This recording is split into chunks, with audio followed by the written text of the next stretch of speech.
Durante la década del 50 y 60, la Guerra Fría mantuvo una intensidad muy alta. Y que hayamos hecho una revolución socialista en las propias narices de los Estados Unidos. Para frenar el comunismo, Washington invadió Corea y Vietnam. The armed invasion of the Republic of Korea continues. Murieron más de 4 millones de personas. They have to win it, the people of Vietnam, against the communists. Dame, señor Jean-Pierre. Dame, Lou Dupuisson.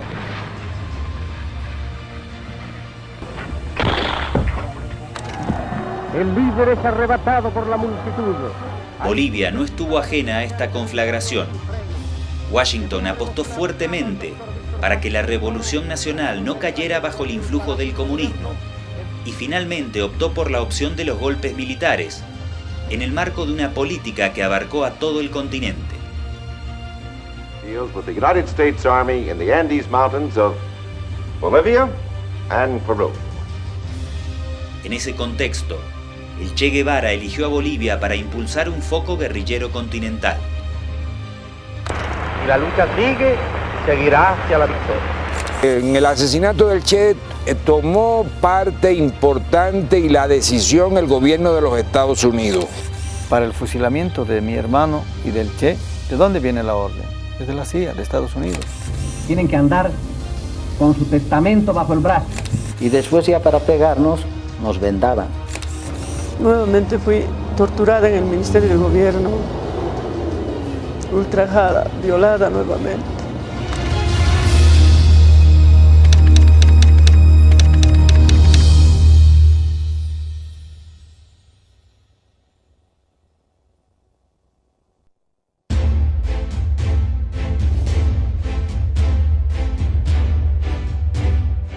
A fines de 1966, el guerrillero argentino-cubano Ernesto Che Guevara llega a Bolivia disfrazado de diplomático uruguayo. El proyecto era crear varios Vietnam para expandir el socialismo en América Latina y combatir a las múltiples dictaduras militares que Washington imponía en la región.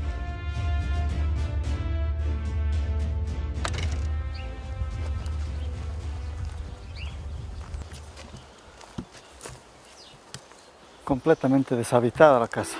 Renato Cuba es hermano de Willy Cuba, uno de los guerrilleros que combatió hasta último momento junto al Che.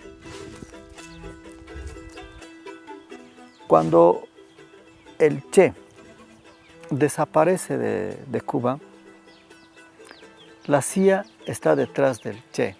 Todo el tiempo ha estado detrás del Che. La actitud de la CIA es la actitud la más vil, la más inhumana. Como a ellos solamente les interesa dominar a los pueblos, someter a los pueblos, eso no les conviene cuando un pueblo empieza a surgir contra ellos. El imperialismo empezó a prepararse también para ahogar en sangre las nuevas Cubas que pudieran existir. Estados Unidos siempre ha intervenido. Para el fusilamiento de mi hermano y del Che, ¿de dónde viene la orden? Es de la CIA, de Estados Unidos, del imperio. Ellos son los que deciden que todos los vivos no deben vivir, deben morir. Esas injerencias siempre se han ido dando cuando los gobiernos responden a esa línea política. Todos los gobiernos neoliberales han hecho eso, sometidos ante el imperio norteamericano. Ese sometimiento ha hecho que el comandante Guevara, Juan Pablo Chang y Willy Cuba hayan sido asesinados por órdenes, que estaban en la misma guerrilla, agentes de la CIA, cubanos que se fueron a Estados Unidos y vinieron a asesinar acá a Bolivia. Félix Rodríguez, agente cubano de la CIA, fue uno de los últimos en conversar con el Che. Medio regresé a Estados Unidos y seguí entonces operando ya empezamos entonces realmente a operar con la Agencia de Operaciones de Inteligencia. En el año 67, a principios de 67, vinieron dos agentes de la CIA a Miami para buscar a dos cubanos que fueran a darle asesoramiento al ejército boliviano en la operación que después culminó con la captura del Che Guevara. Nos escogieron precisamente porque no éramos ciudadanos americanos, había una prohibición del embajador de que no se podía ir a ciudadanos americanos participar en zonas de peligro, ya que había empezado Vietnam y no querían tener que llegar cuerpos americanos muertos de regreso de una guerra en Sudamérica.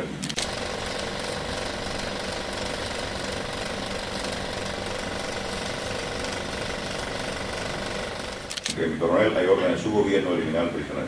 Las órdenes en mi gobierno es tratar de mantenerlo vivo a toda costa y tenemos aviones y helicópteros para llevarlo para Panamá para interrogatorio.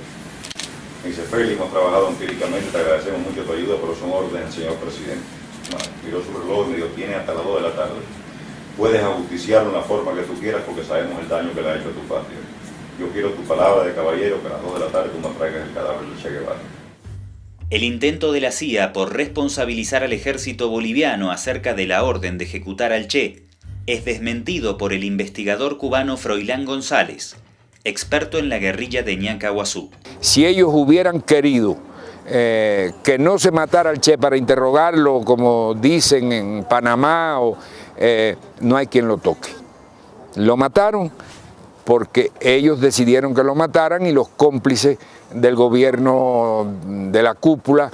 Muchas veces yo he repetido que el ejército boliviano no debe como institución asumir ese crimen. Es la cúpula, hay nombre, hay persona. ¿Quién decidió cumplir lo que el gobierno de los Estados Unidos impuso? En su libro El asesinato del Che en Bolivia, Froilán González y Adis Cupul relatan que en la tarde del 8 de octubre de 1967, los líderes militares René Barrientos, Alfredo Obando y Juan José Torres se reunieron para evaluar la situación derivada de la captura del Che sin tomar ninguna determinación. Finalizada esa reunión, el presidente Barrientos se dirigió a la legación diplomática de Estados Unidos en La Paz, donde recibió la instrucción del embajador Douglas Henderson de asesinar a Guevara. El argumento fue que en el marco de la lucha común en contra del comunismo y la subversión internacional, era más importante mostrar al Che totalmente derrotado y muerto en combate, puesto que no era recomendable tener vivo a un prisionero tan peligroso. El embajador agregó que dejarlo vivo era ofrecerle gratuitamente una tribuna que iría en contra de los intereses de Bolivia y de Estados Unidos. Por último, la CIA valoró que la muerte del Che significaría un duro golpe para la revolución cubana y en especial para Fidel Castro. Horas más tarde cortaron sus manos.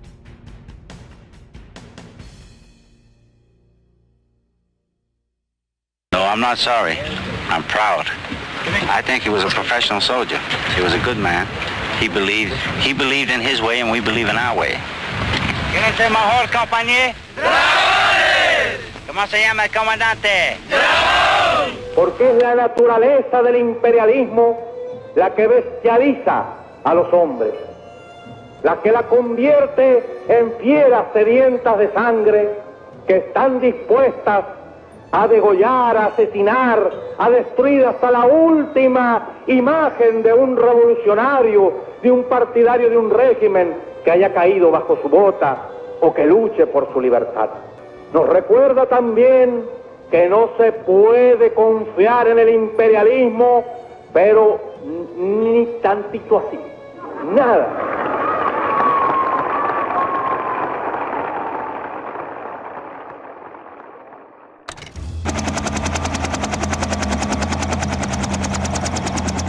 El 27 de abril de 1969, a sus 49 años, el presidente Barrientos murió en un confuso episodio en Arque, Cochabamba. Su helicóptero se precipitó a tierra poco después de despegar. 6 años después, se conoció que el helicóptero había sido donado ilegalmente por la petrolera estadounidense Gulf.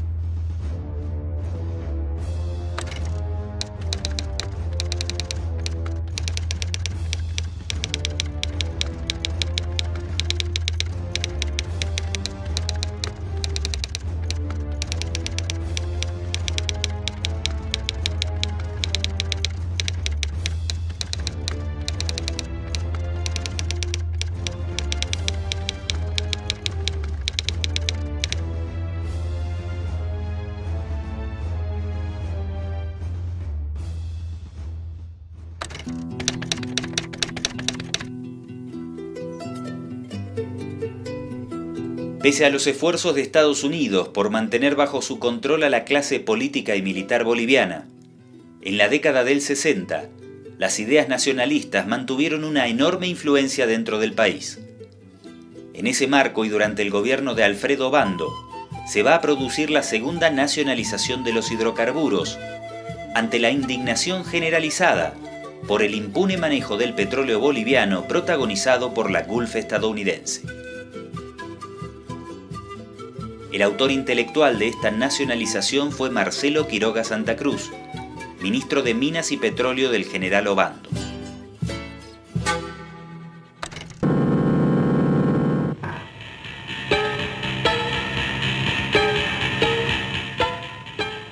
Tú, asesina doméstica. Tú, asesina extranjera. Tú, conspiradora internacional. Tú, conjunto de vándalos y ladrones de este continente, sal de Sudamérica.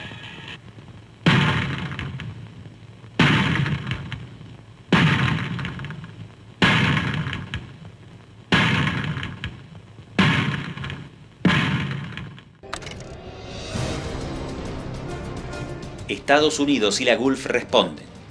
En diciembre de 1969, la CIA lanza una operación para desestabilizar al gobierno de Obando. Un alto funcionario llega a La Paz con un plan que incluye el fomento de la tensión social, un bloqueo económico y el lanzamiento al mercado mundial de las reservas estadounidenses de estaño para provocar una crisis en Bolivia de imprevisibles consecuencias. Obando acusa el golpe. 5 meses después derechiza su gestión y Quiroga Santa Cruz debe renunciar al gabinete. Pero la batalla no terminará allí. El 7 de octubre de ese mismo año, Juan José Torres reemplazará a Obando y el nacionalismo popular volverá a resurgir.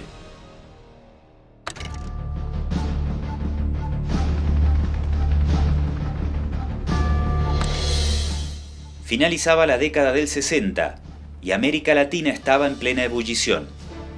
En el sur del continente, un triángulo despierta la preocupación de Washington: los gobiernos progresistas de Chile, Perú y Bolivia.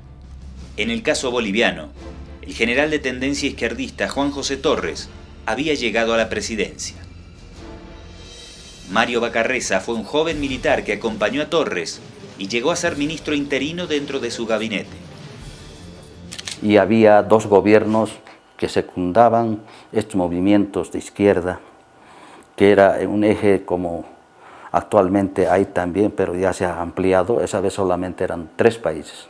El gobierno peruano, con Velasco Alvarado, un hombre de avanzada militar de izquierda, y Allende, en Chile.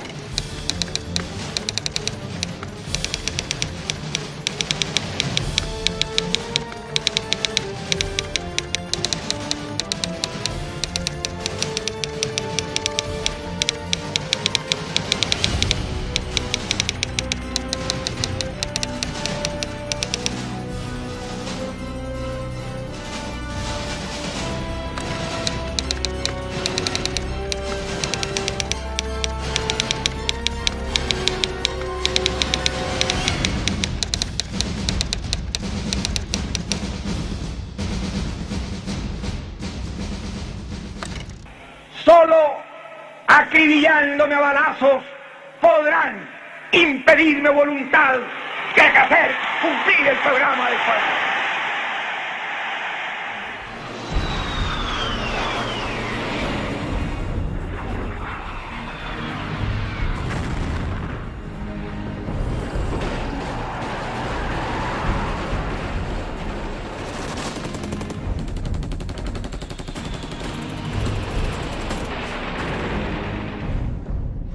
Yo no voy a renunciar.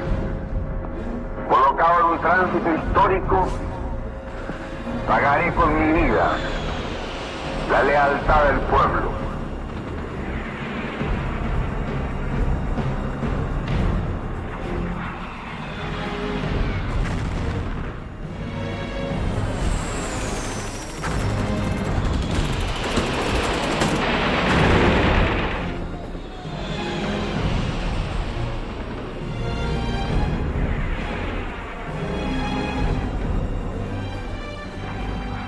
En Bolivia, Torres correría la misma suerte de Allende. Entonces, Estados Unidos, muy preocupado, decidió cortar de raíz esa y tuvo una injerencia, prácticamente se planificó en los Estados Unidos el golpe contra Torres. El principal colaborador de los golpistas bolivianos fue el embajador de Estados Unidos en La Paz, Ernest Víctor Siracusa, un agente de la CIA que en 1969 había sido expulsado de Perú por Velasco Alvarado debido a sus acciones desestabilizadoras. La primera estrategia de Siracusa fue presionar e intentar sobornar a Torres para alejarlo de las políticas nacionalistas. El general no mordió el anzuelo y redobló la apuesta. Aceptó ayuda financiera de la Unión Soviética para la Comibol, nacionalizó la mina Matilde y construyó la fundición de Vinto, que liberó por primera vez a Bolivia de su dependencia de las fundiciones estadounidenses y europeas para procesar sus minerales. Adicionalmente expulsó a los cuerpos de paz estadounidenses y convocó a una asamblea del pueblo en busca de democratizar la sociedad. Demasiado para Washington, que comenzó a repartir dólares para derrocarlo. El MNR de Paz Estensoro, que formó parte de la conspiración, fue beneficiado con $410.000. De esta manera, Paz completa el círculo de su inescrupuloso pragmatismo político, se alía con los fascistas de la Falange Socialista y da la cara por los golpistas que instalarán definitivamente la tortura como política de Estado. El principal encargado de convencer a las guarniciones militares bolivianas sobre la conveniencia de derrocar a Torres fue el agregado militar de la embajada estadounidense, Robert Ludwig.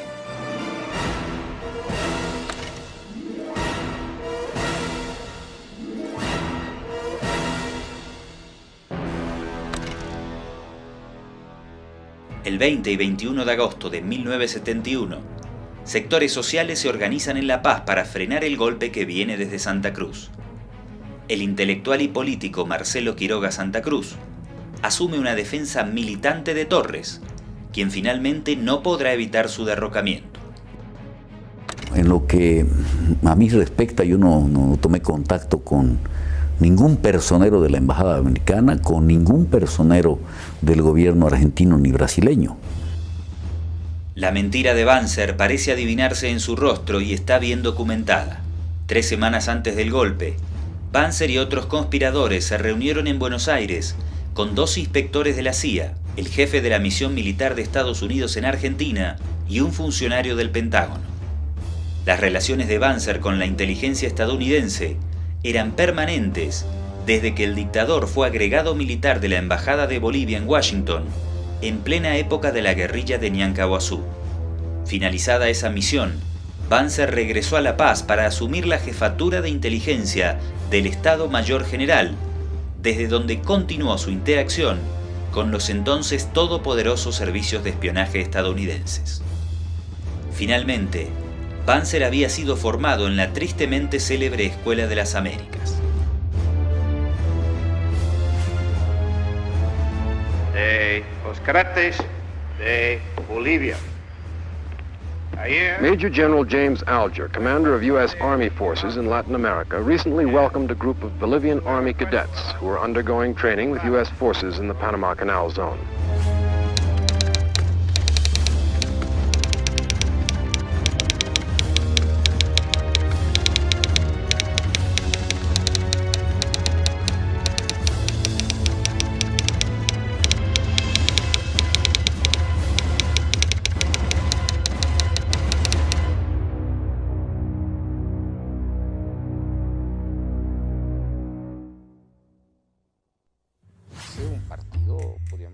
Juan Ramón Quintana es sociólogo. Durante la década del 80, siendo un oficial destacado dentro del ejército boliviano, fue enviado a la Escuela de las Américas. Su experiencia nos ayuda a contextualizar el significado de esta entidad. La Escuela de las Américas es el núcleo ideológico de la formación militar proimperial. El paso por la Escuela de las Américas legitimaba la ideología de la capitulación nacional en la cabeza de los militares bolivianos. Conocí las entrañas del imperio y por lo tanto eso me hizo más fuerte, como diría Nietzsche, ¿no? Lo que no mata, fortalece. Hice cargo de la presidencia de la República en circunstancias difíciles, críticas podríamos decir. Para 1975, Torres, Allende y Alvarado habían sido derrocados. En todos los casos, la actuación de Washington había sido determinante y tanto en Bolivia como en Perú y Chile gobernaban militares de ultraderecha aliados a Estados Unidos. El país afrontaba la dura crisis de posibles reacciones marxistas.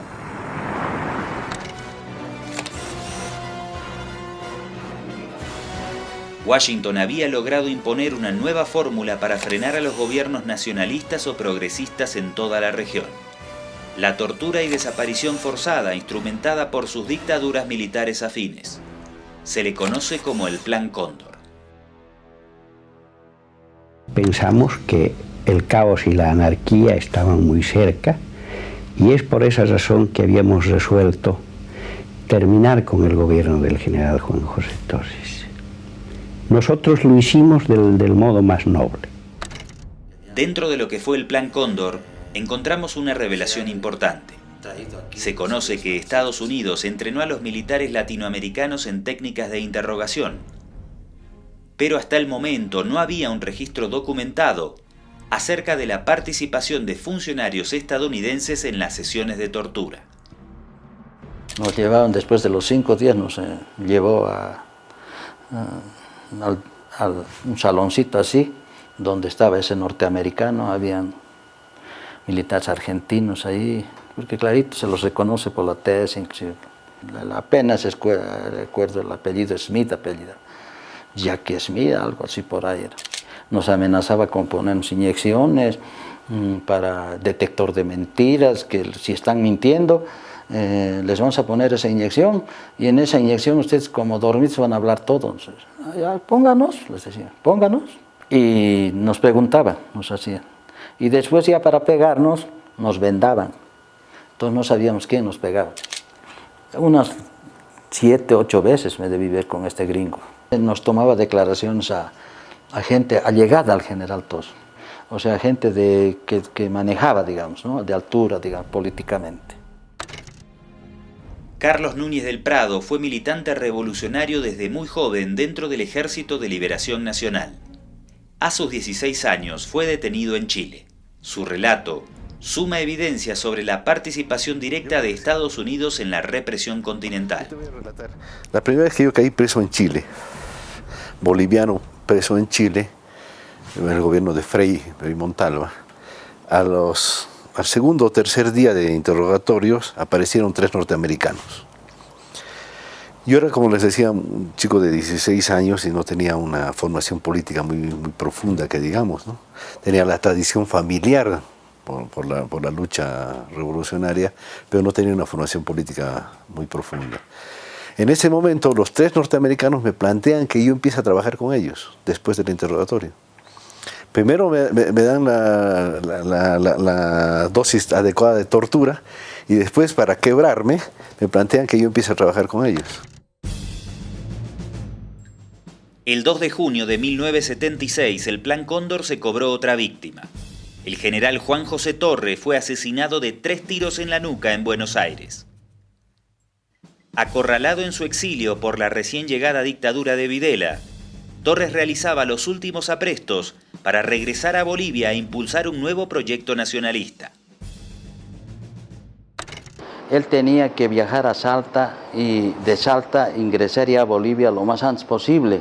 Claro que todavía no estaba muy coordinada la situación, pero podía abortar, pero teníamos que arriesgarnos, jugarnos. Y teníamos preparado el retorno del general Torres días antes de su muerte. Pero la inteligencia norteamericana, que siempre ha jugado un papel importante en todo el mundo, detectó esta situación y por eso es que decidieron eliminarlo al general Torres, porque veían en él un eminente peligro. Si bien la participación de la CIA en el asesinato del general Torres no puede documentarse de manera fehaciente hasta la actualidad, el escritor y periodista revolucionario argentino Rodolfo Walsh, quien además era el jefe de inteligencia de la guerrilla Montoneros, relataría que en el asesinato de Torres debió participar necesariamente el Departamento de Asuntos Extranjeros de la Policía Federal. Esta dependencia remitía directamente al jefe de la estación de la CIA en Argentina.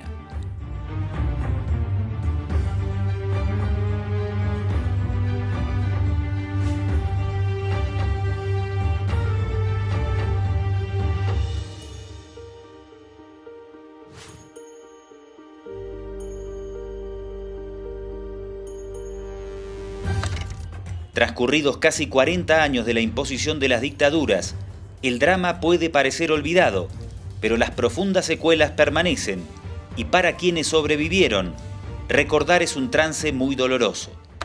Bueno, estos 18 años de dictadura, en mi caso, ha representado una experiencia muy dramática, pero lo más dramático ha sido las secuelas que han quedado en la familia. Pero a mí ya me dieron por muerto. Y yo no sabía qué ocurría con mi familia.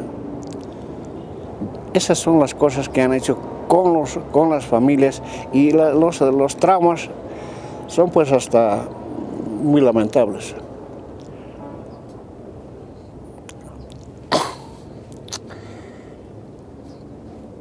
Uno de mis hijos murió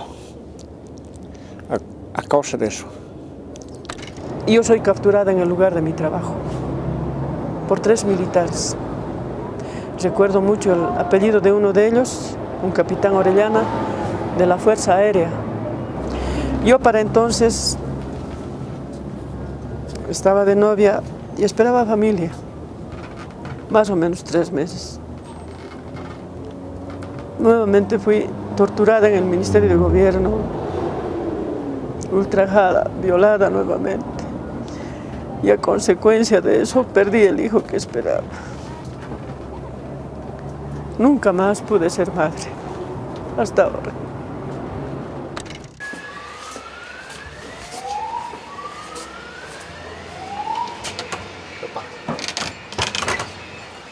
Mi nombre es Leonardo Benito Peña, soy miembro de la Asociación de Familiares de Detenidos Desaparecidos. Bueno, yo nací el año 1975 en Buenos Aires y prácticamente soy el 4.º hijo de mi mamá. El primer hijo de mis papás eran compañeros muy activos. Y bueno, cuando yo tenía 1 año y 8 meses, el 76, ellos son secuestrados. A partir de eso, mi familia empezó la búsqueda, mi abuelo, mis tíos, y no lograban dar exactamente dónde estaban. Suponemos que fueron llevados a Orletti, que funcionaba en el marco del Plan Cóndor, porque mi papá era boliviano. Llegué con 3 años a Bolivia, acá estudié, acá hice mi bachillerato, empecé la universidad, no la terminé. Y bueno, el año 84 recuerdo que fue el primer congreso de los familiares de la Federación Latinoamericana, donde fue mi tía. No había televisión, había el Canal 7 acá, y yo ya seguía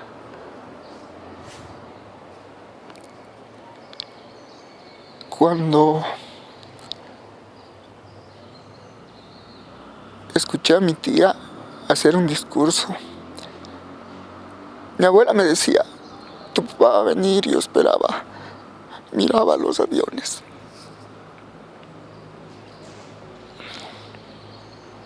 Pero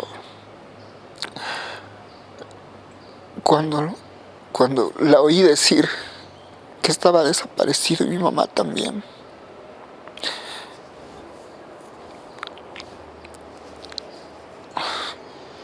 a esa edad entendí que no los tenía que esperar más.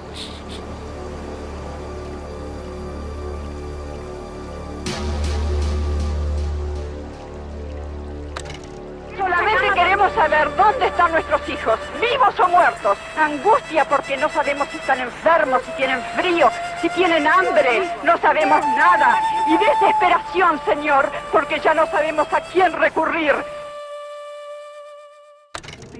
Tenés 15 minutos para hacerla hablar. Cuando termines, vení a mi oficina.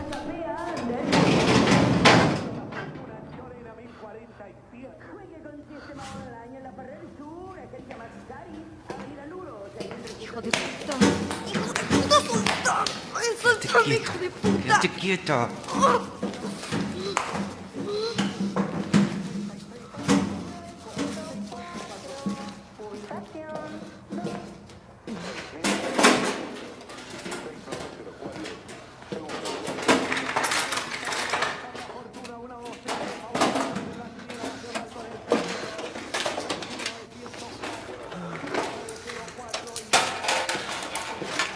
Si hablas, estás salvada. Decime dónde te ibas a encontrar con tus amigos.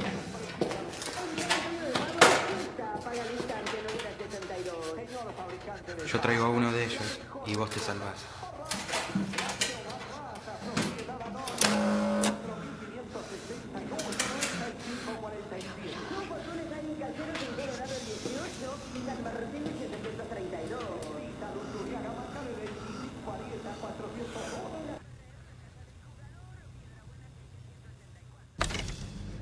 The government of the United States will continue throughout the world to enhance human rights. La llegada de Jimmy Carter al poder en 1977 va a marcar un radical cambio de rumbo en la política oficial de Washington hacia las dictaduras. Sin embargo, la CIA continuaría colaborando con los dictadores. En ese marco, el intelectual y líder socialista Marcelo Quiroga Santa Cruz es invitado a conferenciar ante el Senado de los Estados Unidos.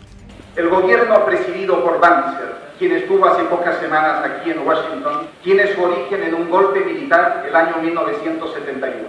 Quiero decir que frente a esta realidad social y económica, en la que encontramos al gobierno de los Estados Unidos como el sostén internacional principal de estos regímenes, debemos examinar la política de defensa de los derechos humanos de la administración Carter. Nosotros no hemos venido acá, aunque agradecemos la invitación y sabemos de la importancia de este evento, a pedir que el gobierno de Carter intervenga en nuestros países en defensa de los derechos humanos. Si así lo hiciéramos, estaríamos admitiendo que el gobierno de los Estados Unidos sería un tribunal imparcial y nuestra convicción es contraria. Lo que le venimos a pedir al gobierno de Estados Unidos es que no intervenga más, es que deje de intervenir.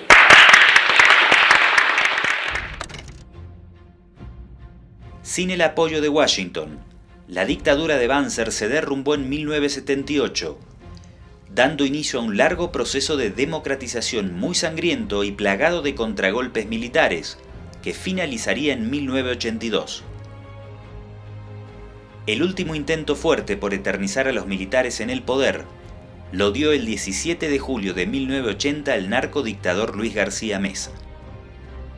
Esto se produjo para evitar la llegada al poder de Hernán Siles Suazo, quien había obtenido una cómoda victoria en las elecciones presidenciales realizadas 19 días antes, dentro de una alianza que incluía al Partido Comunista y al Movimiento de Izquierda Revolucionario, entonces fuerte opositor al bancerismo. Todos aquellos elementos que contravengan al decreto ley tienen que andar con su testamento bajo el brazo, porque vamos a ser taxativos. No va a haber perdón. El mismo día del asalto al poder, una redada paramilitar organizada por Arce Gómez sorprendió a dirigentes políticos y sociales en una reunión convocada para frenar el golpe en la sede de la Central Obrera Boliviana. Marcelo Quiroga Santa Cruz fue cobardemente asesinado.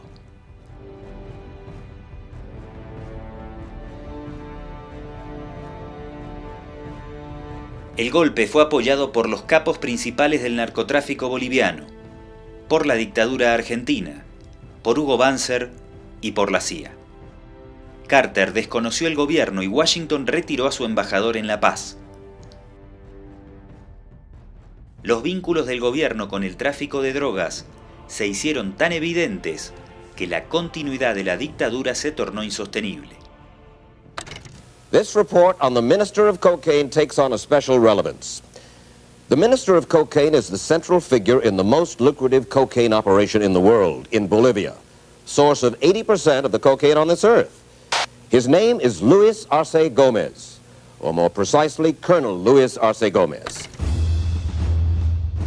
García Meza fue derrocado el 4 de agosto de 1981. Que nadie se llame a error cuando afirmo que estamos al borde de un grave colapso. Ahora más que nunca Bolivia necesita de una cabeza, de un líder y de un conductor. El general García Meza no es un cobarde, y eso lo saben todos. Pero por encima del orgullo, por encima de la vanidad, está la patria. Es por esas circunstancias que he decidido entregar la presidencia a la Junta de Comandantes.